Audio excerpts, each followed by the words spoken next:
questions at all, feel free to ask and I can always elaborate. No, that's beautiful. That's great. Yeah, I love it when things stem out of a story like that and you just kind of need to take action, you know. That's where the magic happens. So let's get into it. I'm going to hand over to you. I've just stopped sharing my screen. You can see the screen and take it away. Let's get some immune support. Let me just find my thing so I can get it up. There we are. Okay, so that and that. Bear with me, guys. Sorry, I'm not as technically proficient as you, Alex. No, you're good. Okay, let's get, there we are. Share that. Now, can you guys see that screen? Yes. It should load in a second. Yeah. I want to, now I just need to find my chat box here. Where's the chat box? You might not be able to see it whilst you're sharing. Okay, I can't see it. So if you just tell me about it. Got it. Perfect. Okay, so obviously I'm talking from a very naturopathic perspective, holistic and whatnot. So when I look at supporting your immunity, obviously we want to support our immunity all year round, but especially important in winter in general, usually, and of course with everything that's going on in the world. So in winter, we do need a little bit of extra support for our immune function. I want to preface this though by saying if you have any chronic illness, you have chronic stress, anxiety, poor gut health, poor sleep, poor diet, you're overweight, you're going to have a dampened immune system. So you're going to want to really make an effort to really support your immune system even more. And I know, you know, right now, a lot of the population is chronically stressed. Chronic stress is basically a stress for more than 2 or 3 weeks at a time. It's going to dampen that immune system. But adding into that, so the reasons that we need to support our immunity more in winter is that we have less sunlight exposure, less daylight during the day, and the sun isn't as strong, basically, which usually means lower vitamin D levels in most people. So vitamin D is crucial for the activation of T cells, which are immune cells that help fight pathogens, which I'm going to go into in a minute. There's quite a few studies I've found that have shown that different genes have become more or less active depending on the season. So in winter, it seems that genes that promote inflammation are more active.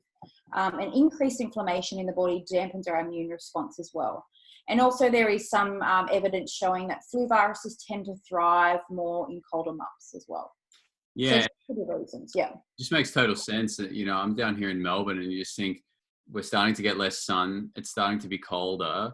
And all these things you're just talking about, that they just kind of compound onto one another. And then it kind of explains why there's so much flu going around and why people often are, especially in the change of season, they tend to, you know, fall down and get sick because all these things are going against us in the wintertime. 100%, definitely. So where are we going? So how can we support a healthy immune function? I like to do most things through diet and lifestyle first and then look at supplementation later on. So obviously, first and foremost, we want to be eating a diet rich in lots of whole foods, lots of fresh veggies and fruit, plenty of protein and healthy fats, keeping the processed food, so processed carbs and sugar, as low as possible.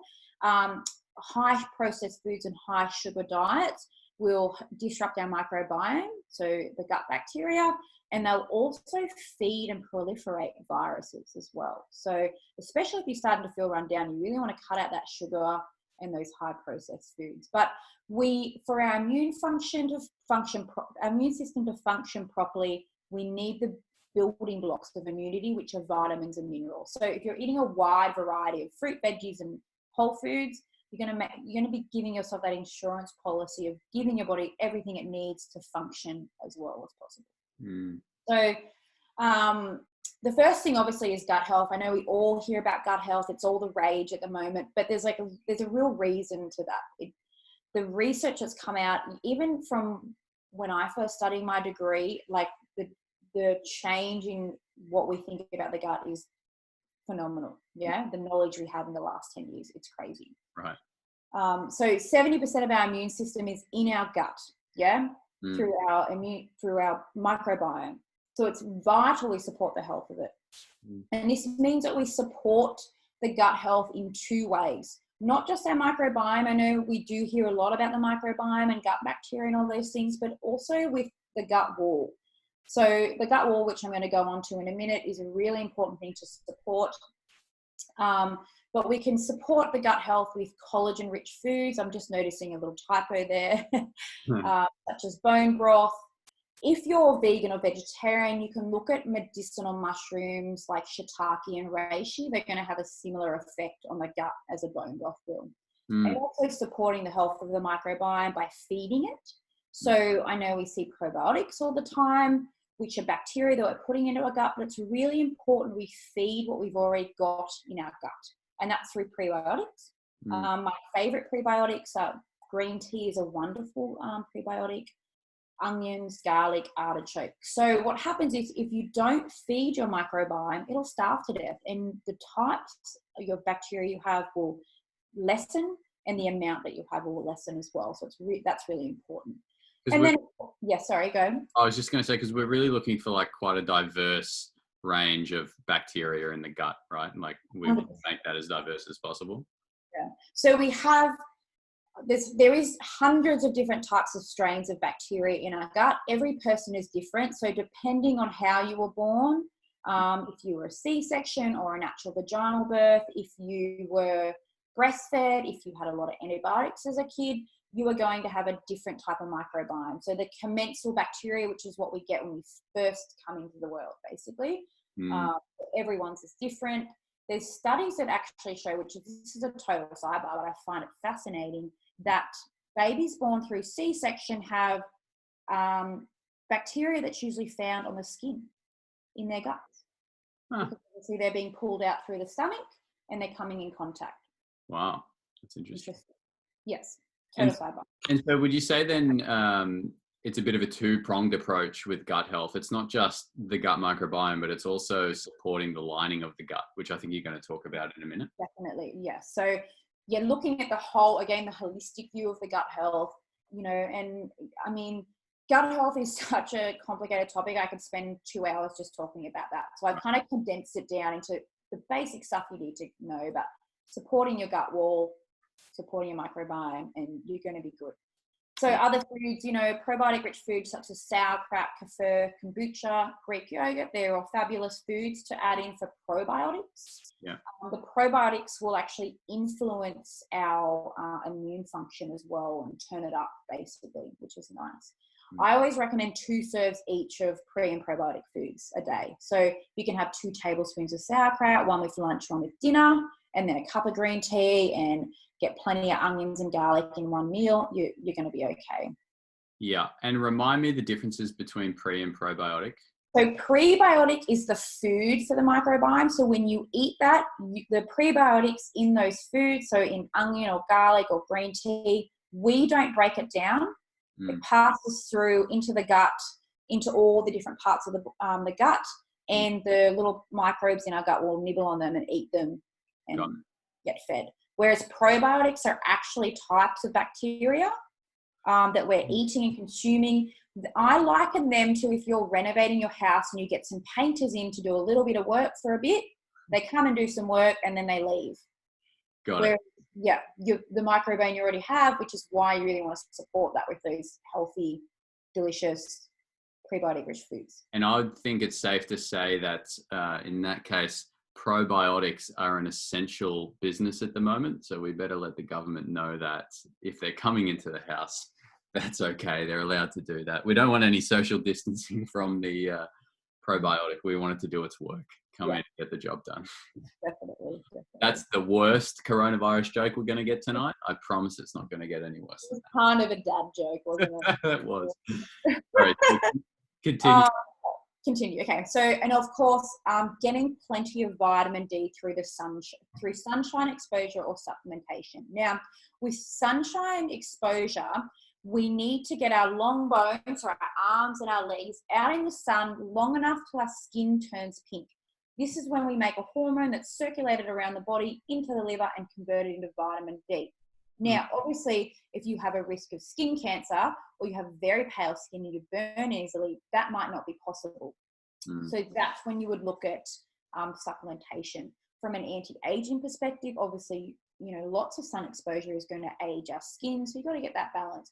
I think getting sunlight exposure is very important. Even though I'm an anti-aging obsessed, I still sit out in the sun and get my legs, belly and arms out, because it also recharges our mitochondria, which is basically like the battery of our cell that gives us a lot of energy. But vitamin D does one thing. What happens is it plays a crucial role in that activation of that T cell, so that immune cell that attack and kills pathogens, viruses and bacteria. But what happens is when the immune system is exposed to a pathogen or a bacteria or whatever, T cells are released. And what happens is they go searching for vitamin D first. Now, if there isn't enough vitamin D in the body, the T cells won't activate, and therefore they won't be able to basically fight those and destroy those pathogens. So that's why you find a lot of older people, succumb to flu viruses and things like that, because it is quite, considering we live in this sunny country with plenty of sunshine, it's, quite an epidemic vitamin D deficiency in itself. Yeah. And you mentioned with pale skin, like my partner has quite pale skin. I do notice that her skin goes pink like before mine does. It seems like she doesn't need to be out as long to get that to happen. Would that be?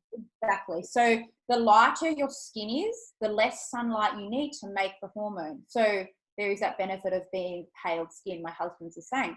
The darker your skin, the longer you're going to need. So for someone that's got very pale skin, you're talking 5 or 10 minutes. Me, I have very kind of light olive skin. I'm thinking 20 to 30 minutes. And you get someone that's, Indian descent or Asian, or anyone with very dark skin, you're looking at 40 minutes to an hour. So of course, that's not realistic for a lot of people to be out in the sunshine that long if you are working in an office and things like that, which is where maybe a supplement might come into play, or eating some vitamin D rich foods, putting a cup of mushrooms out in the sunshine will absorb the vitamin D, and then you can eat those. Oh, I like that. That's cool. Yeah. Nice. Okay. That's great. Perfect. And now, no questions or anything, because I can't see. No, I haven't seen anyone post anything yet. Okay. They're enthralled. Good. I hope so. The other thing we want to do is making sure we're eating a diet rich in vitamin A food. So vitamin A is crucial for the role in immune cell function. So, and also how healthy our mucous membranes are. So mucous membranes are basically what line our mouth, our lungs, our genitals, and it's kind of like the first line of defense against pathogens is actually immune cells in the mucous membranes.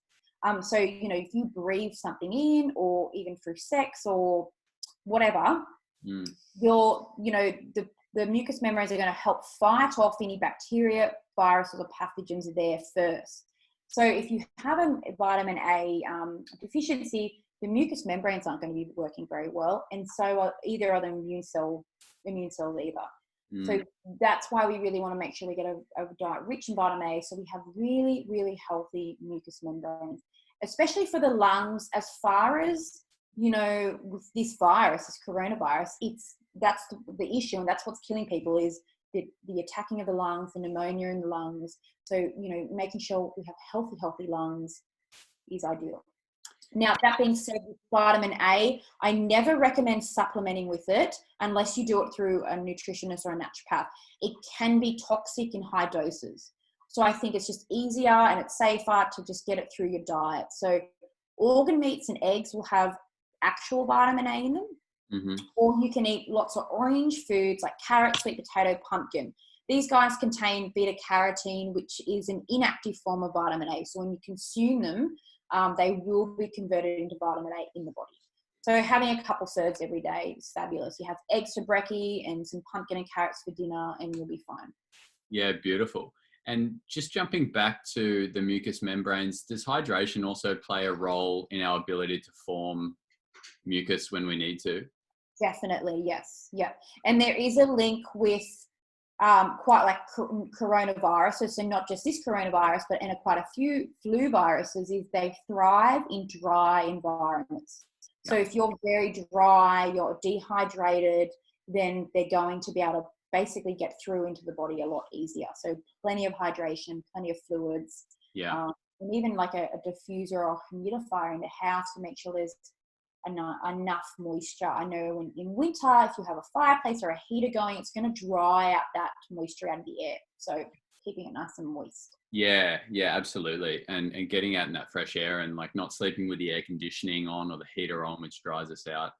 There was one question from Lisa. She said, how much vitamin D do we need, and can we have too much vitamin D causing toxicity?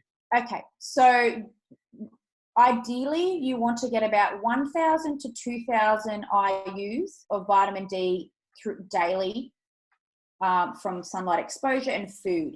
If you're going to supplement, it really depends, because we can do high dose supplementation in people that have a real vitamin D deficiency, but we only do that clinically supervised. But if you're taking a standard vitamin D tablet from the health food shop, it's going to be 1,000 IUs. You would take one a day. If you're not sure what your vitamin D levels are, I think over the age of 50, the government will do that under Medicare for a blood test for free. So you can go get your vitamin D levels checked. Otherwise, and this is very interesting, they did a study on the exposure of sunlight to the skin and how much vitamin D we're making. For a person of my skin color, so I don't know if you can kind of tell, like I'm like kind of lightly olive. If I went out in the sun for 30 minutes and exposed my belly, I would make about 30,000 IUs of vitamin D. So vitamin D is fat soluble. We'll store it in the fat, so you build up over time. So you could do that once a week, and then you're pretty much, it's a great insurance policy to get your belly out. I'm not sure what the levels are from legs and arms. The study that I read was for belly exposure. Yeah. Beautiful. And if Lisa has any questions further, she can get in touch with you, which we'll talk about at the end. Perfect. What am I up to? We're up to zinc-rich food. So basically, obviously, right now I'm going through the most pertinent nutrients we want in our diet for the building blocks of immunity, what our immune system needs the most. Zinc is obviously really important, but zinc is also really important for gut wall health, which I'll go into, and the healthy production, development, and function of immune cells. And it will help repair the gut wall. So foods that are rich in zinc are oysters. You could eat 3 oysters and you're going to get your RDI for zinc for the day. You could do that fresh oysters or smoked oysters.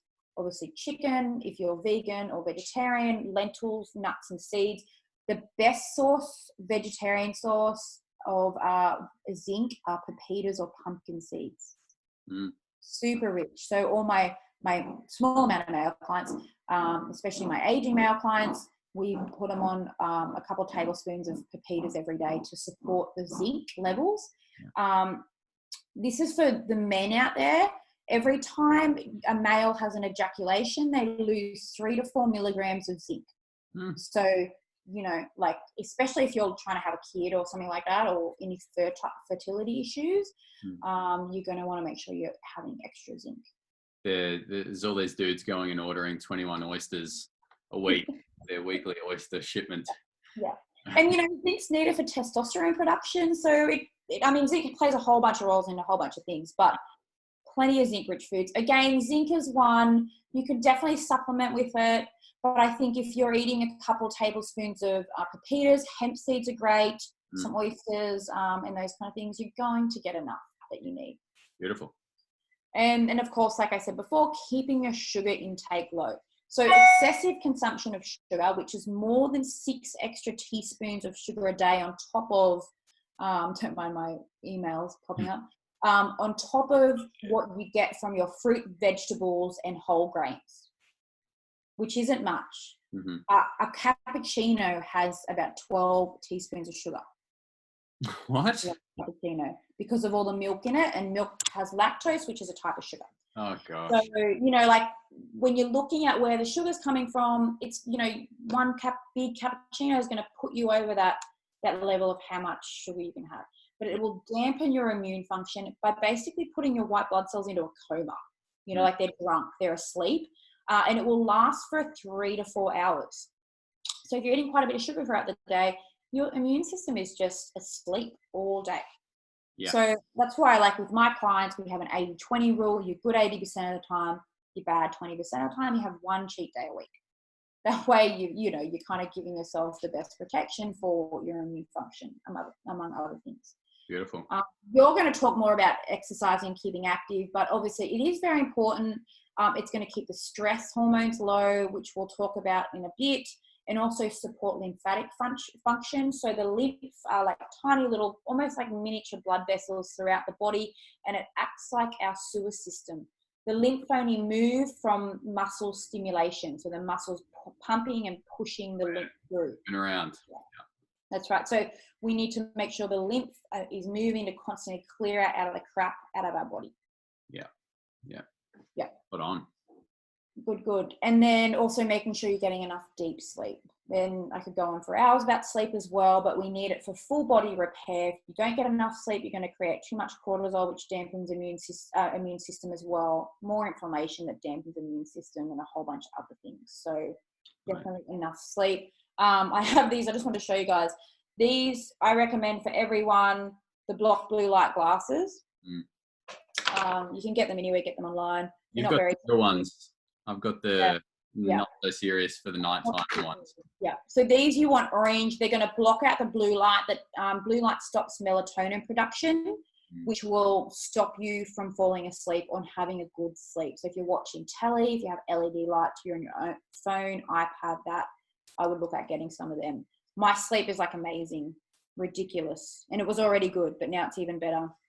And you look like some sort of thing out of Star Wars or something when you wear them. Yeah, I thought they were like a really big bogan. Cool. All right, let's keep moving. Okay. So how can we improve our gut health? Super simple ways. It doesn't have to be complicated, but it comprises the gut wall, digestive enzyme production, and the microbiome. So for good gut health, we need to make sure that all three are functioning properly. But I want to do something really interesting about the gut wall first. So the gut wall has the same surface area as 6 double bed sheets. Crazy. Okay, so think about everything that happens in the gut wall. That's 8 meters tall, 11 meters wide. Yeah. All the things that are happening in the gut wall, we've got probiotics, we've got digestive enzymes, we've got immune reactions, we've got the tight junctions, all these things, and it's such a huge area that we need to make sure we're looking after. Because it has so much influence over our body. My bulldog's just digging on the ground. So the gut wall, let's talk about that first. This is what when I look at my clients, we look at healing the gut wall first. So the tight junctions, you can see these guys here, see these little fingers. What happens is they allow certain nutrients and things in and out into the bloodstream. When the gut wall, the tight junctions are disrupted, and usually from stress, antibiotics, gluten and dairy. So gluten, 80% of the population this will happen to. These tight junctions loosen up and all sorts of things get into the bloodstream. And this is what we know as leaky gut. It increases our risk of autoimmune disorders, dementia, cardiovascular disease, chronic inflammation, all dampening the immune system. Yeah. So very important. Obviously, we've got the probiotics or the microbiome that live in the bacteria that live in our digestive system, and they're all living in this wall here. And then we also have immunoglobulins, which are where our immune system is in the gut wall. And this is where we get those reactions to food intolerances. If you have any type of food intolerance, what happens is we create inflammation as a response to destroy those pathogens, basically. That if we're constantly exposing our gut wall to these intolerances of food, you're going to have a lot of chronic inflammation throughout the body always. That's where you'll get diarrhea, you'll get bloating, you'll get cramping and constipation, and it will disrupt the balance of the microbiome as well. And one other thing is that absorption of the nutrients all happen at different stages of the digestive system. So at different levels, something happens with different vitamins and minerals. So of course, if the gut wall isn't healthy, we're not going to absorb those nutrients properly, which will lead to nutritional deficiencies. Yeah. Or if the gut wall's covered in old dry material, which doesn't let stuff get through, right? Exactly. If it's inflamed and angry, the right things won't go through and all the wrong things are going to get into that bloodstream. Yeah. Yeah. For healthy aging, it's very important to have a healthy gut wall. Yeah, absolutely. That's just totally fascinating. And that, that little infographic there is really helpful, just to, it kind of just makes you think, you know, and Yeah. that could potentially be happening over such a big surface area, right? So it's not like if one part of it's good, then you're okay. You know, it's the whole thing working the way it needs to, you know, for us to actually live optimally. So Exactly. And it's because it's such a large surface, that's such a large amount of inflammation that's being created, you know. yeah, I know for quite a few clients, when I heal their gut, their arthritis goes away, like the joint pain and stiffness, mood stabilizes as well, which is a big thing. And also that foggy brain that you might get, like that, you know, where you're just like, ugh. Yeah. yeah, Yeah. yeah, totally. Cool. Cool. Any questions about that? No questions about that. We did have another question earlier, but we'll come back to it later. Yeah, no worries. I apologize. I get carried away and I start rambling. So hopefully, No, I love it. If everyone else is feeling what I'm feeling, I'm fascinated. I'm loving everything you're talking about. So let's keep on moving, because good stuff. So how can we support your gut health? For 80% of the population, so there was a study done on 250,000 people over the world, and 80% of them had a reaction in the gut wall to gluten. So zonulin, which is in gluten. So it's highly likely you are 80% of the population. Yeah. So I recommend removing gluten. Depending on how severe it is, like you can have a cheat day where you eat gluten and you won't get any bloating or anything like that, and that's okay, because the gut wall will kind of tighten up after a couple of days. So, you know, as a cheat, obviously, because we have to be realistic, you know, you might want to go and eat pasta sometimes. I do, but I know then to do the things afterwards. Right. Limiting dairy is also recommended if you notice symptoms like bloating, diarrhea, skin rashes, eczema, dermatitis, psoriasis are all kind of tied in with that. And also that postnasal drip, you know, that where you kind of have to clear your throat and you can feel like the snot kind of running down the back of your throat. Right. That's usually a symptom of a dairy intolerance as well. Yeah, I've lived through one of those. It's not exciting. Yeah, you've had that? Yeah, I did. Yeah. And then stopped having dairy and it went away. Yeah, it's quite common in a lot of people. So also consuming bone broth. Bone broth is my most favorite thing in the world. I am making it all the time. It's nourishing. When you drink it, you can feel all your cells just singing Alleluia, because it's so nourishing. But bone broth contains glutamine and collagen, both of which are very healing and soothing to the gut wall. So the glutamine and the collagen will actually help tighten up those tight junctions, nice and tight. But it also will kind of target the inflammation in the gut. So it'll help reduce that inflammation and really soothe it. So it's not so angry, you know, so it's nice and calm. I will email you guys out a very simple bone broth recipe. I could talk about it now. It's so easy. I used to be for years scared of making bone broth. Honestly, it's the easiest, cheapest thing. It cost me about $5 or $6 to make like 30 liters. It's so good.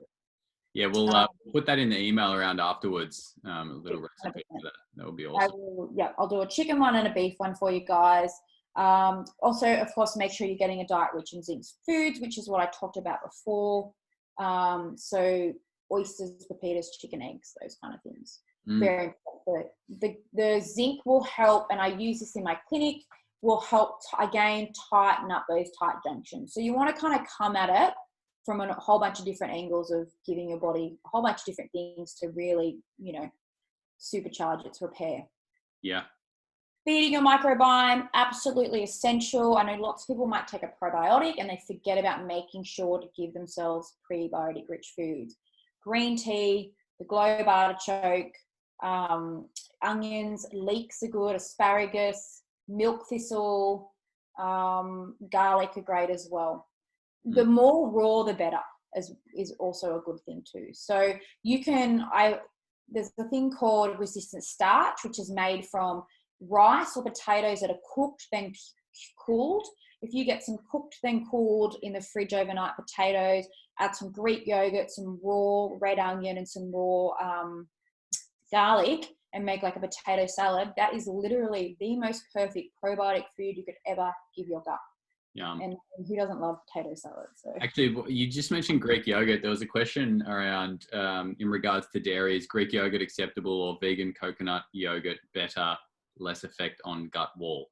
So I find with Greek yogurt, for a lot of people, they can tolerate it because the bacteria and the enzymes in Greek yogurt break down the casein and the lactose that we have a reaction to. Now, that's not for everyone, but probably like 80 to 90% of my clients can do Greek yogurt. For the rest of them, yeah, we'll put them on a coconut yogurt. The only thing I don't love about coconut yogurt is it's quite high in sugar. And it's a lot lower in protein. But look, you got to do what you got to do. So it's still, for the probiotic side, it's going to be fabulous. Beautiful. Beautiful. And then, of course, we want to support the microbiome with the probiotic-rich foods, which is your kefir. So you can get kefir now at Woolies, which is great. Chuck it in a smoothie, your sauerkraut, kimchi's, miso is nice, tempeh. What else am I missing? Kombucha, those kind of things. So there's plenty of options out there for probiotic-rich foods. Worst case scenario, you can supplement with a probiotic. Always go for one that has more than 5 strains. The more, the better. I obviously only recommend ones from a nutritionist because we use practitioner-only products that you get with a prescription, and we know that they're going to really work and survive the consumption of them, basically. And then eating the widest variety of vegetables every week. Now, they recommend 30 to 40 different types every week. That is not realistic for a lot of people. Right. So even I'm not getting 30 to 40 different types of vegetables in every week. But if you can get like 10 to 15 different types, you're going to be okay. Yeah, I think it's like, eat the rainbow, just try and diversify a bit. Yeah, exactly. Get different colors in, get different greens in, get different fruits in. Just be diverse. The variety is the spice of life, right? Change it up. Yeah, exactly. And we'll grate heaps of veggies into our taco mince or our bolognese. So zucchini and carrot and eggplant and all those kind of things. So they're hidden away. You don't know you're getting it. It doesn't really affect the texture of your food, but they're getting in there. Beautiful. And like I said, the resistant starch-rich foods, you can also get inulin. There's a whole bunch of them though, but do that potato salad. You'll be fine. Cool. Okay, cool. Perfect. So we're going to, before I quickly move on, is there any other questions about that? We're going to move on to supporting liver and kidney function, which is one of my most favorite topics. There was one question, see if you can answer it quickly. I'm just conscious of time. So is keto diet good for gut health, meaning low carb, low sugar, but generally quite a lot of protein, cheeses, and lots of good fats? How can gut health be improved on a keto diet? So with keto diet, I have been on keto diet before and I love it. There are issues with very high saturated fats dampening and killing off some of the microbiome. So you would just be making sure that you're eating plenty of those prebiotic rich foods and plenty of those probiotic rich foods to keep replenishing and supporting what you've got there. Yeah. Awesome. Perfect. Thank you for that question, Andrew. Cool. I will try and move quickly. There's a lot of information here. I'm not going to read it all out, but I put it in here so you guys can read it later.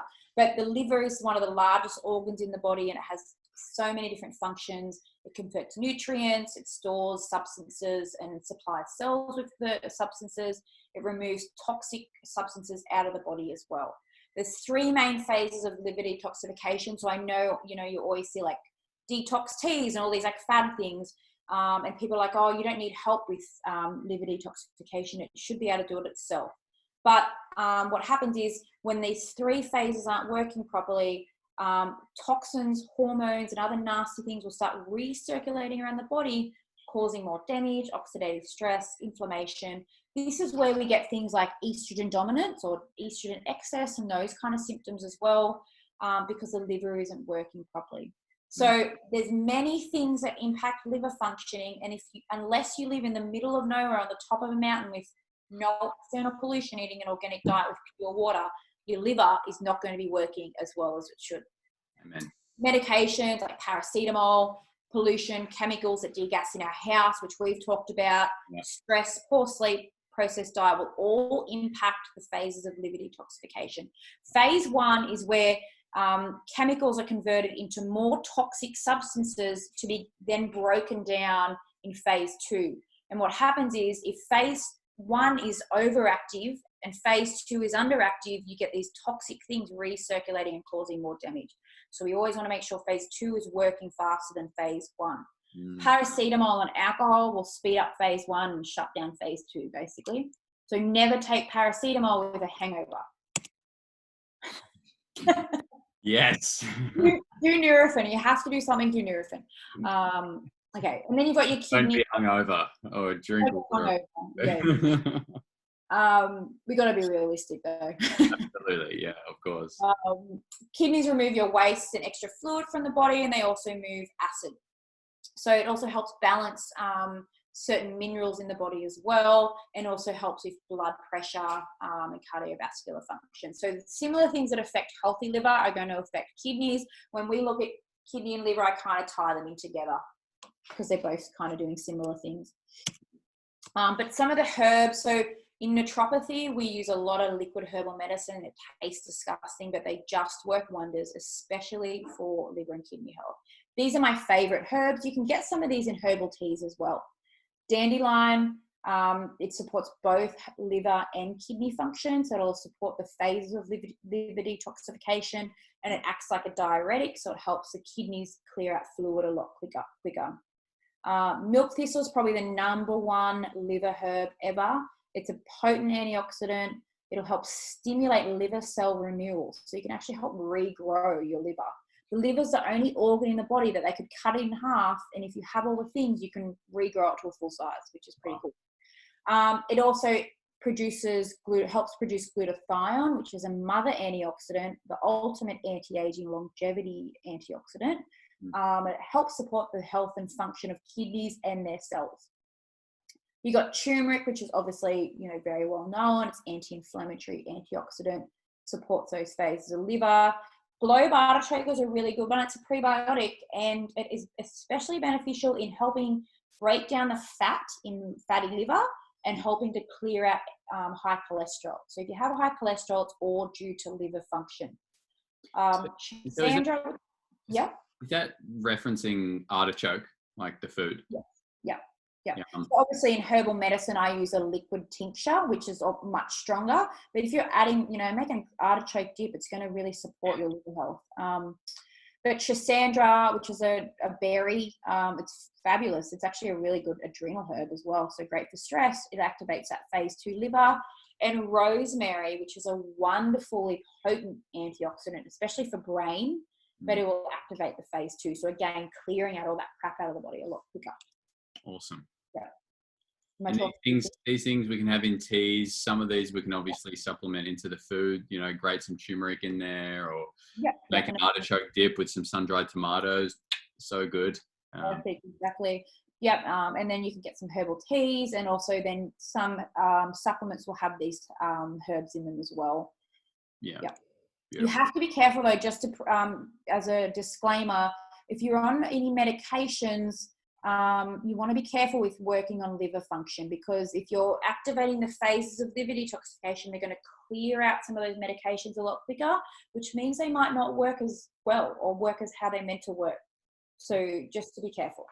No, that's a really good point. And so would you say if we're implementing some of these herbs and some of these foods, this is all ultimately going to help with our immune system, to let our immune system do its thing as well, right? 100%. Because if your liver's not working properly, there's going to be inflammation in the body, and oxidative stress, which creates more inflammation and dampens immunity. So from that holistic view, every body system is impacting every other body system. So definitely for healthy general well-being and healthy immunity, you want to support liver for sure. Absolutely. Yeah. Spot on. Cool. I'll just have a sip of I've got lavender and passion flower tea here. Oh, yeah. I was a little bit nervous, so I needed something to calm me down. So antiviral herbs you can use in cooking. Antiviral means that they're going to fight off viruses and pathogens, basically. And there's lots you can use in cooking. Now, they're not going to be at a therapeutic level, but every little bit that you add into your diet is going to make a difference. So these are my favorite ones, and you probably use them all already. And may or may not be surprised by them, but oregano, however you pronounce that, It has antiviral, anti-inflammatory, and antioxidant properties. So very helpful in immune function. Thyme is great as an antiviral, but it's wonderful in coughs and lung issues, asthma, pneumonia, all those things. You can make a thyme tea. Is it thyme, isn't it? It's You can make a thyme tea, like a whole bunch of thyme, and brew it up for about 10 minutes, boiling in a saucepan, and drink that. Inhale it as well. It's very soothing and wonderful for lung cough issues. That'd be good for people dealing with respiratory issues like asthma as well. Anything with lungs, 100%. Yeah, cool. Anyone out there who is dealing with respiratory issues with their sauna could be a good one to complement before a sauna session, perhaps. Definitely. And if you could get like thyme essential oil, which I don't know if you can, maybe you can. You could probably put some of that in the little essential oil holder in the sauna as well. Yeah. It's very like Italian-y smelling. Italian food restaurant smelling, make you hungry. Sage is also a wonderful antiviral properties. Sage is also really good for women with menopause. It's a very cooling herb, so it's great for hot flushes as well. And it's been used for hundreds of years for viral infections. Basil's great. Basil's more for like your herpes virus, hepatitis, enterovirus, which is like your hand, foot, and mouth, polio, or viral conjunctivitis. So, making up a nice big thing of pesto would probably be lovely. Lemon balm, which I love as a tea, is beautiful for viruses, but especially for your herpes viruses. Which I guess a lot of people don't think about when you think we're talking about antiviral, we're just talking about flu, but all viruses. Right. Peppermint's another really good one. It's got some antiviral properties against respiratory illnesses like a flu, pneumonia, all those kind of things. And it's anti-inflammatory as well. So we just want as much anti-inflammatory in the body as possible. Peppermint would be good. It's very cooling. So if you're really overheating in that, it'd be good to have that as a tea. Obviously, rosemary. It's really helpful for hepatitis, which is a viral infection of the liver. And again, it's a potent antioxidant. Echinacea is great. It's an immune boosting, lymphatic, and antiviral. It's more of a preventative though. So the studies that I've looked at, it's not so much when you're actively, you can definitely have it when you're actively sick, but it seems to work better as a preventative to help fight off things so you don't get sick, basically. Got it. Which is kind of the focus we want to be having 100%. all around. We want to be preventing as much as we can. Yeah, definitely. Beautiful. And that's me. Awesome. Cool. That was awesome. I guess my quick summary, I was taking some notes down here as well. Like I was the student, maybe some other people have been doing the same, but like getting out in the sun, going with that two-pronged approach for the gut, and then getting some of those herbs in. I feel like for me, those were like three really good summary points where obviously there's a lot of, you can go into those silos, but that was awesome. Really, really good. I hope everyone got something out of that too. So maybe if you stop sharing your screen and I will flick over to mine. Here we go. I'm just seeing some questions here now, actually. Yeah. Where is... Oops. Okay. Can you see my screen? I can see your screen, yeah. Oh, let me just get myself up. I am seeing all these questions here, guys, and I will answer them when Alex is finished. Cool. Yeah. I will keep the pace moving because I certainly want to hear you answer some more questions, more than me answer some questions. So over to me. So the first thing I wanted to start with was, I guess, when we're talking about immunity or gut health or anything like that, for me, it always comes back to meeting the body's needs. If we do our best to meet our body's needs in this crazy world that we live in, then our body will have what it needs to keep this vehicle, this beautiful body that we've been gifted, working optimally and at the highest level. Through fasting and getting a bit spiritual during those fasts, what I know to be so true is that our body's always working to get us to the highest level of health as possible, given what it has available to do so. And so through a time when we're trying to support immunity, the things that Michaela was just talking about, like all of those herbs, are going to help us. They're going to give our body what it needs. By supporting the gut, it's going to allow our body to look after itself better. By getting out in the sunshine, we talked about the things that the sunshine is going to help kill viruses and allow our body to do what it wants to do. So it's all about meeting the body's needs for me. If we meet the body's needs well, then we need to worry less about the nitty gritty of, oh, well, is this thing going to work for me or not? We just know that our body's going to do the rest. And so when I talk about meeting the body's needs, talk about sleep, making sure that we're not staying up late and only sleeping 6 hours, making sure we're putting the right foods in, foods that are rich in vitamin A and zinc and those kind of things, making sure that we're staying hydrated, making sure we're getting outside, breathing some air, making sure we're getting some sunshine, trying to do some things in our life that bring us joy or our passion or our hobby. For Michaela and I right now, this is bringing me joy. Hopefully we're helping some people learn and want to be inspired to look after themselves. That's what I love doing. And so finding something that we love to do and doing that is just also as important as meeting the body's needs. Having those beautiful relationships with our family, with our friends, those connections, they all help us achieve a higher level of health. And of course, moving as well, moving this body that we spoke about, getting the lymphatic moving. So everything I think about in health, it's always about meeting the body's needs. And I just wanted to sort of preface that now, because the things I'll talk about flow into that.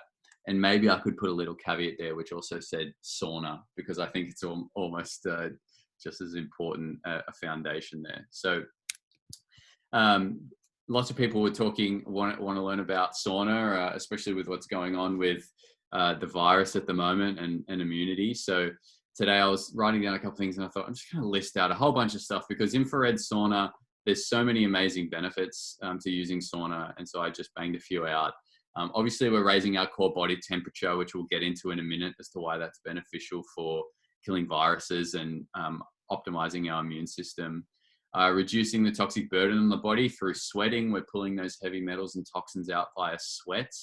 Everything we do in life, when we reduce the toxic burden, we tend to feel better. Just have a think about that. We're de-stressing, we're reducing inflammation, we're increasing cardiovascular output because the heat's going in and our body's working naturally to cool itself. We're pulling hydration through the skin and opening up the pores, which helps people with skin issues quite regularly.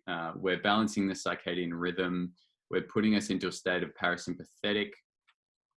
We're increasing blood and oxygen circulation. And we're having some time to ourselves. I sneakily put in a little photo of me here. I do not look that muscular anymore since doing a fast. I'm much skinnier. But I was trying to convey having some time to yourself, because it's super, super important. And sauna is one way that we can do that. So I just have to say, my sauna, it's probably my favorite part of the day. Right. It's just so relaxing. But I take books in, I take my phone in, but it's just a whole vibe of relaxation, and totally. My bulldogs love it. Can't get them out. Yeah, the dogs and cats always love it in our Facebook group. People are always posting their cats and dogs in the sauna. But yeah, it's time for yourself, and we'll talk about stress in a moment. I mean, when you get 30 minutes where the phone doesn't ring and you can just do you, the sauna is a really great place to do that. So sauna allows us to build a strong foundation in our health, because we are addressing many things. We're reducing the toxic burden. We're getting cardiovascular workout. We're getting hydration in. Maybe we're meditating. We're de-stressing. That's why I believe it to be such a core sort of foundational thing in our health, after living basically using a sauna 3 or more times a week for the past, 7 years, 8 years now since I've had one. So moving on to viruses and sauna. When we're in the sauna, we're raising our core body temperature. Now, our body does this naturally when we get sick, to increase the rate at which our immune system runs. So if we get a fever, that's not because our body's like, oh, I feel like, just making you hot and making you uncomfortable, so you can suppress it with some Panadol. Our body's making us hot because it allows our body to ramp up white blood cell production and start to actually take some action with whatever we're dealing with.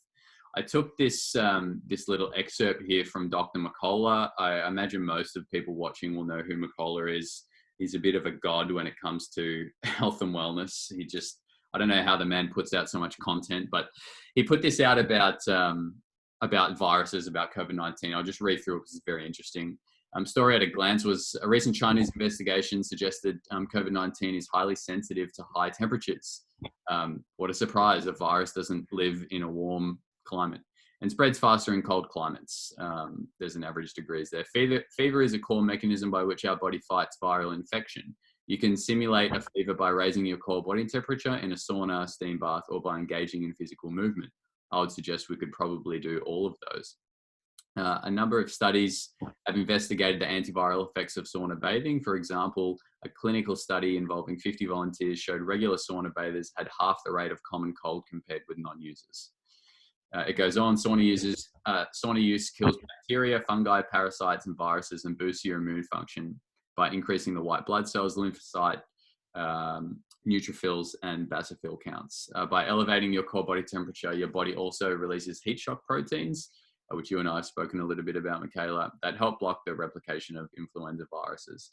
So what he's basically saying is, like, get in the sauna and anything to raise our core body temperature is going to help when it comes to dealing with viruses, whether that's corona or whether that's just any winter time.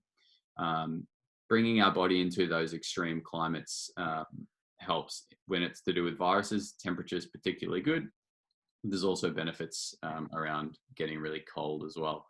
I did put a link down there at the bottom for people who want to go and read the rest of that. One bit right at the bottom he did actually mention was coronavirus. Coronavirus is incubated in your sinuses for about 3 days before moving down to your legs. It appears to be destroyed by temperatures around 56 degrees. So these saunas, infrared saunas, can go up to 70 degrees, which is really hot. So you can definitely get in there at 56 degrees. If you're in there for more than 35 minutes, your core body temperature is really going to be getting up there and really ramping up that fever sort of sensation. So get in the sauna regularly at this moment in time. Yeah, I usually do about 58 degrees. Hey? I go about 58 degrees for about 25 minutes. Beautiful. Beautiful. Yeah. That's why you look so vibrant. I do have a page here on some really cool articles on near infrared, far infrared, separate to viruses and immunity. I just put that in there. I'm not actually going to read it now because we're just a bit short on time, but if for those of you who are going to read the slide deck, when we send it around, there's some really cool stuff in there about boosting norepinephrine and de-stressing and cell mitochondrial health. So definitely worth having a look at some of those, but I will keep moving. I put together a quick immunity and de-stress sauna session. We did email one around last week for those of you who are on our mailing list. But for those of you who aren't, a quick session I put together was 5 degrees lower than normal. So if you're in your sauna at 55, 60, go a little bit lower. You're still going to be killing the virus. That's okay. But we're just going to go a little bit longer here just to get that de-stress aspect. So 5 to 10 minutes longer, making sure we're staying hydrated. Got that red light, like I got my sauna on over here. You can see the red light up there. It's just going to help balance our circadian rhythm, calm us down. This is an evening session. So although we're helping our immune system, we're also going to be calming everything down. And we're not going to be watching the news on our phone and reading about COVID-19. Some essential oil choices in there, some cloves, some lemons, some cinnamon, eucalyptus, rosemary. You can blend them all together. Those things are antiviral, antifungal, and they just kind of feel fresh. You could also do a lavender if you did want to really calm down at the end of the day. Some tea. I actually got these recommendations from Michaela. So withania, echinacea, licorice. Michaela, you have a full tea range. So if people want to get involved with you and get some really nice custom teas for their sauna, I would recommend doing that. Read a book when you're in the sauna. You know, like sometimes I'm in there, I catch myself reading emails and things or making a post in our Facebook group. And then sometimes I'm like, Alex, like, put it down, you know, do that in another sauna session. And especially at the moment, we'll talk about stress briefly in a moment. It's so important to stay de-stressed and have those times to ourselves at the moment. And the sauna is a great place to do that, as we just mentioned. So maybe read a book, maybe do some meditation, de-stress, red color light, go a little bit longer than normal. Don't go as hot. drink some water, maybe have some tea in there on ice or something, and just enjoy a few minutes to yourself. You know, it's really important. I put down the bottom here on the importance of rest in supporting immune health. Don't overdo the sauna or overdo life. I do that a lot. Take it easy. We're all at home at the moment and we might be getting a bit of cabin fever, but taking it easy is really critical. And just go for some walks and try not to stress too much, and try not to do too much as well, because all those things will ultimately compromise our immune system. So I just wanted to mention that point at the bottom. Moving on from the sauna, staying active and being outside. We are designed to move. So moving throughout the day is super important. And it comes back to what Michaela was saying as well about getting out in the sunshine, just connecting in with nature, whether that's grounding and just walking on some dirt or walking the dog, getting that fresh air in. All those things help bring us back into balance, into homeostasis. When we get the sun in our eyes, it helps balance our circadian rhythm.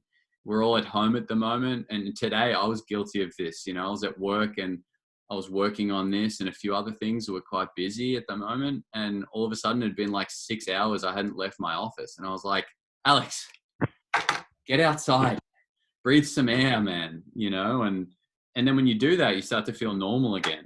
So moving, if we can sweat every day, that's great, but just getting out and going for a walk, getting some fresh air, super important. Even when you're inside, get that air moving.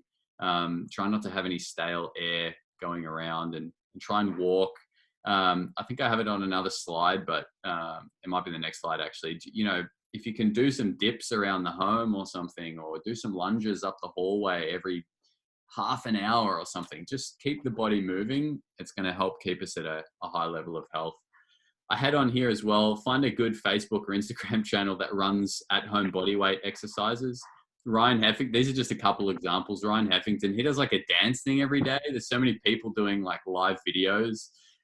He's really fun. Jessica Oli, she just has simple like at-home workouts. Check those guys out. There's lots of people doing that stuff now that everyone's at home. Lots of good in-home workouts that we can just jump in and do for half an hour using body weights. I think that stuff's really cool that people are doing that, and it makes it easier for us to stay moving when we're stuck at home or having to work from home. Earn your meals is one as well. Like if you know you're going to have lunch in an hour, go for a walk beforehand or go for a light jog. So then when you sit down, you've earned your meal. I really like that one. Try and sweat once a day, and set a reminder to just get up and walk, because we get sucked into this computer screen and then all of a sudden it's 6 hours later and we've forgotten that we haven't moved and we're all stiff. So a reminder in your phone can be quite good for that. Did you have anything you wanted to mention on moving, Michaela? I've found a really good recommendation. It's an American website called Peloton, Peloton. They have a free 90-day trial. I have a spin bike, so I use my spin bike every morning. And they have like online spin classes, but they have an amazing range of body weight workouts, strength with weights workouts, meditation, yoga. And it was free for 90 days, obviously, because everyone's in lockdown. I had to use an American postcode, so I did 90210. 90 days for free. So I definitely recommend it, because they have like 10-minute workouts, 20 minutes. So sometimes if I don't have much time, then I just do a 20-minute workout. So I will type that actually into the message thing right now for you. Hello. Yeah, beautiful. Yeah. And maybe we'll mention it in the email. Yeah, definitely. Yep. Beautiful. Okay, cool. Moving on, let's go. Here we go. I also wanted to touch briefly on just staying positive throughout this weird moment. I think, well, it became quite clear to me over the last few weeks, there seems to be a lot of people that are black and white, either quite negative or quite positive. And for me, it's all about focus. The things that we focus on affect our thoughts, and our thoughts affect our actions, and the things that we do ultimately affect what our life becomes. And I think in life, we always have a choice to focus on the negative or focus on the positive. And I also know, just through my short almost 27 years on the planet now, that the things that happen to us in life happen for a reason, and we can choose to see those as a gift, as a way for us to learn or grow, or we can choose to see those things as a negative thing. And it really is just a choice. And with what's happening at the moment, if we just choose to see that there is some good in what's happening, and some people really close to me have lost completely all their work just gone overnight. I've had similar experiences in my own business, and it's just, there is a gift inside those things even, and it's the universe trying to get us to learn and grow and do more. And in times like this, staying positive and reminding ourselves of that and being grateful for what we do have is super, super important. Over the last couple of weeks, there's been some days I've been really down about what's going on in business and in life, and just being grateful for the simple things. We do still, hopefully, a lot of us have a home over our heads, or some of us are lucky enough to have a sauna in their home. Like, how lucky are we for that to be a thing, So just trying to stay positive throughout this period, I think, is really important. And just being aware that with what's going on, things are a gift if we choose to see them like that. There is always opportunity there too, no matter what's going on. Just depends on the way that we wish to look at it. And try and break some of those bad habits if we're at home at the moment, and there's some things that don't serve us, and try and replace them with some good habits. Like I said, now's a time for, we either look at it a recession or a time to innovate. We look at things going downhill, or a chance for us to do things differently, to go uphill. You walk down the street, there seems to be half the cafe owners who have switched to doing pickup, and the other half have all closed up and gone home. And those kind of things make me think, the different business owners may be looking at things a little bit differently, and they obviously have their own things to consider, but there seems to be people who are quite black and white on everything. And I think there's a lot of good stuff happening if we choose to see it at the moment. So I just really wanted to share that. Some things that we can do more of during this period to stay in that positive mindset. Meditation is a big one. I know that's still voodoo for a lot of people, but when we meditate, it allows us to separate ourselves from the noise and the news and what's happening, and just be calm for a few minutes, or at least observe the chaos instead of be the chaos. We're all at home, or try and connect with family or friends, even on Zoom. There's some really cool stuff happening on Zoom at the moment. Just try and have some more of those nice connections in our day instead of news and stock markets. 5 gratitudes a day, real quick. I write 5 things I'm grateful for in the morning down, and then I reread the previous days. So now I've got like this really long list I can read every day. And I tell you, by the time I read that list, I'm like, man, life's actually pretty good. I've got this long list of things now that I see every day. So that's a nice little one that I like to do. Play some board games.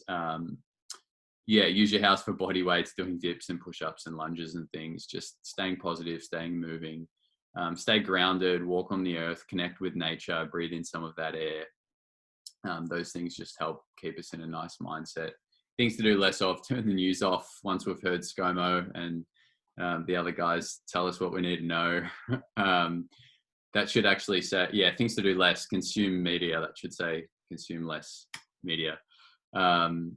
Try not to stress too much about staying healthy. Michaela just gave us so much good information. So it's like, God, I got to go and do all those things right now. Oh, my immunity is ruined. Don't stress, take it easy. Don't stress about trying to do everything that we can and then focusing on all the things that we haven't done yet in our health. There's plenty of time. Try and minimize late night screen watching as well, just because that's going to affect our sleep. And then if we don't sleep well, we're going to be waking up feeling groggy, and then we're starting the day from a really low vibe.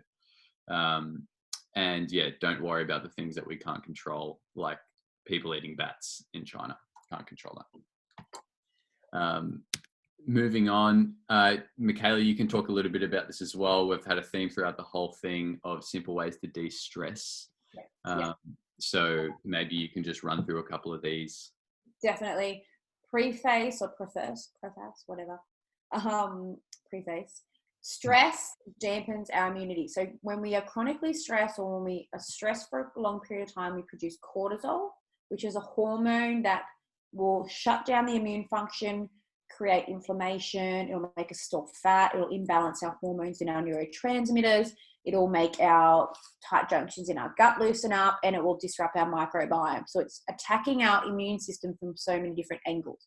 So it's important that we try and de-stress. Obviously, if you've lost your job, you've got no money to pay your mortgage, you're going to be stressed. You can't avoid that. Right. But there's techniques and things you do just to step out of 30 minutes, an hour of where you're not stressed. Every little bit that you're not stressed will make a huge difference. So walking is a wonderful thing. I know sometimes when I'm really stressed, the last thing I feel like doing is walking. But if you can get outside for 10, 20 minutes, it'll increase your endorphins, so your feel-good hormones, and it will actually physically lower cortisol. Epsom salt baths too. It's really rich in magnesium. Magnesium has 300 functions in the body. A few of them involved with cortisol, also nervous system as well. So calming and relaxing. It helps produce neurotransmitters that really chill you right out. If you don't have a bathtub, get a bucket of warm water, dump some Epsom salt in there and soak your feet in there for half an hour. We'll do the same thing. Beautiful. Obviously, like Alex said, getting out in the grass, sitting on the grass. I get a blankie and some pillows and I go have a little picnic and read a book or have a nap in the backyard. Yeah. Reading books, having naps, obviously meditating. This one is a bit controversial for a lot of people, but sometimes all you want to do is veg out and get away from your monkey mind and thinking. So binge watching Netflix, as long as it's not really stressful, like Married at First Sight or something like that. Right. You know, like something chill, like Downton Abbey or or Escape to the Country. But, you know, like there's nothing wrong with that. If you need to lay in bed and watch something for 6 hours to make yourself not feel stressed, then do it. Yeah. Right. Other things like knitting, chess, drawing and painting, they're all active forms of mindfulness. So lots of people, myself included, I can't meditate. I'm too hyper, and, you know, so these are ways for those hyper people that can't shut off their mind to really kind of shut the mind off, basically. Love it. Yeah, totally. And I think just reiterating what you said, you know, stress will quickly shut down everything in the body. Yeah. If we're stressed to the point where we're in fight or flight, nothing else is happening the way it should, in terms of our digestion, in terms of our circadian rhythm, in terms of our energy, all that is ruined when we're stressed. And so being aware of that and just taking some steps to de-stress is, super, super critical. And if we are, you know, not so stressed, then all the things that we've just spoken about will do so much more for you, I think. Exactly. Yeah. Yeah. So, we could also do a whole nother webinar just on de-stressing, I think, and minimizing that. Yeah. Beautiful. Okay. So cool. Questions? Are there lots of questions? I can't see at the moment. None. Okay. So if you guys have any questions, pop them in now. And while I wait for you guys, I'm just going to scroll back and see what we've got here. Okay. So in winter, okay. So we're going to go, okay. So we got that one. Yeah. Nicole, if you cook sunbathed mushrooms, does it destroy the vitamin D they absorb? No, it doesn't. Nice. Vitamin D is fat soluble. It's heat stable. So you'll be fine cooking it. Even better if you're having it with some fat. You're going to absorb more of it too. In winter, how much of the body should be exposed to sun and how long? Again, it really depends on how light or dark your skin is and how hot the sun is. So you want to be turning pink. But if you can go outside for 30 to 40 minutes, 3 or 4 times a week, obviously that might be a lot. But I think for a lot of people that are at home, have lunch outside. Get your legs and your belly out. The belly, because it's not exposed to as much sun, is going to absorb more if you can do that. Something about a salt lamp. I don't know what that's about. Is that about sleep? Salt lamps won't disrupt your circadian rhythm or your melatonin production, so they're perfect for nighttime, for lighting for nighttime. Absolutely. And it will help with the air, cleaning the air as well, killing off pathogens in the air. I have one in my bathroom, so if I get up to pee, I don't need to turn the light on. Brighten everything and wake myself up. We have a real giant one in the hallway, so it kind of lights up the rest of the house. So if I have to get up for the bulldogs, then I don't trip over anything. My question is related to green tea. For example, so many green teas out there. How do we know which one is right? Look, it depends. There's levels to this. All green tea is going to do the same thing because it's green tea. It's just, do you want to avoid chemicals? Do you want it in a whole, like a tea bag or a loose leaf? When you're brewing green tea, you want to make sure the water is only about 80% boiled, and you only want it, so it's 80-80, and you only want to brew it for 80 seconds. Otherwise it kind of burns and it will taste gross. So whatever green tea you like, obviously I would recommend trying to go for an organic and a loose leaf, because a lot of the bags that teas are in are bleached and full of weird things. But just do the best you can. It's still going to feed your microbiome. How much better is cream compared to milk relevant to sugar? Full cream is a lot lower in sugar than milk, but cream and all dairy is still quite high in sugar. So for keto diets and things like that, you've got to be conscious of how much dairy you're consuming, because it can push you over. You just have to look at the levels on the container to calculate how much you're having. What about skim milk or low-fat milk? Exactly the same amount of sugar. If you're going to have milk, have full cream, unhomogenized milk. Don't have homogenized. Homogenized is where they spin it really quickly, so the little fat lipids like separate into tiny little things. So you don't get that fat cream on top. But what happens is when we consume that, they pass through the bloodstream, and it actually will impact cholesterol and cardiovascular disease. Unhomogenized, you'll get the big creamy chunk of fat milk on top. It's more natural. Your body can recognize it. Yeah, I've heard that if you take homogenized milk and give it to a calf, it'll actually get sick. Yeah. Paul's, I get Paul's milk because I have dairy in my cup of tea. No one will ever take that away from me. And Paul's is a good brand. I'm happy with them. Okay. What probiotics do you recommend? It really depends. Obviously, in my clinic, I use practitioner-only supplements. You can, if you want practitioner-only supplements, you can do an acute consult with me. So it's not for chronic health issues. 20-minute consult, it's $40, and you get access to all the best stuff in Australia as far as supplement goes. If you want one from the health food shop, Fusion does a pretty good one. It has about 5 or 6 strains. I'm pretty happy with Fusion. So have a look at the health food shop for that. The bone broth recipe will be emailed out to you guys. It's really simple. It's also on my Instagram. We'll have our tags for Instagram at the end. You can watch how I make it on my story on Instagram as well. Perfect. I'm hungry too, Tina. Michelle. Maybe this is the last question. Okay, cool. Asthmatics can take echinacea. Yeah, that's fine. Perfect. Jana is a great yogurt, by the way. Yes. Yep. Are there many more questions? No, that's it. Okay. Beautiful. Cool. All right. Well, moving on. That's all the content. I hope people really enjoyed that. Let's just move on quickly because you have a little bit of if you're going to let me do it, a bit of a special offer. I do. And a new program which you can talk through quickly. So yeah, go for it. So I run this program a couple of times a year. It's called the Longevity Reset. The next round starts in May. So it's an 8-week total health transformation that's really targeting every aspect of your health. The last few rounds, people have lost between 6 and 17 kilos in 8 weeks, which is crazy. But we really focus on balancing hormones, repairing your gut, nourishing your adrenals, and reducing stress and anxiety, experiencing that real liver detoxification that we talked about, healthy sleep, fighting aging, but also the whole mindset around your body, your food, and your mind. So there's a lot of work done around that. There's heaps of information. We're going to send you guys some out, and you can check out my website. I'll just quickly, if you go to the next page, it's a 3-step program. It's all inclusive. So we go through a step at a time to peel back the layers. It includes online naturopathic coaching sessions, personalized meal plans, $800 worth of practitioner-only supplements and lifestyle products. There's the 8-week online program for mindset. There's an 80-page hard copy workbook, online naturopathic program, which is personalized to you, private Facebook group. I can't see all the rest of it. Lifetime access. Hey, lifetime access. So you can do the program, the online part of the program, the 8-week part, as many times as you like. So I have a whole bunch of the ladies coming back this time around to do it for free, and they're just paying for their supplements that they want to get. Nice. There's 2 options for payment. You can pay in full. It is $2,500 worth of value.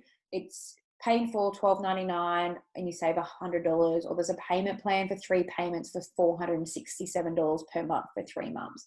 Any webinar guests that sign up there by April 26th, I have a really beautiful self-care pack worth $150 I put together. And when you get your giant box of everything that I send you, it's like Christmas because there's so many goodies in there.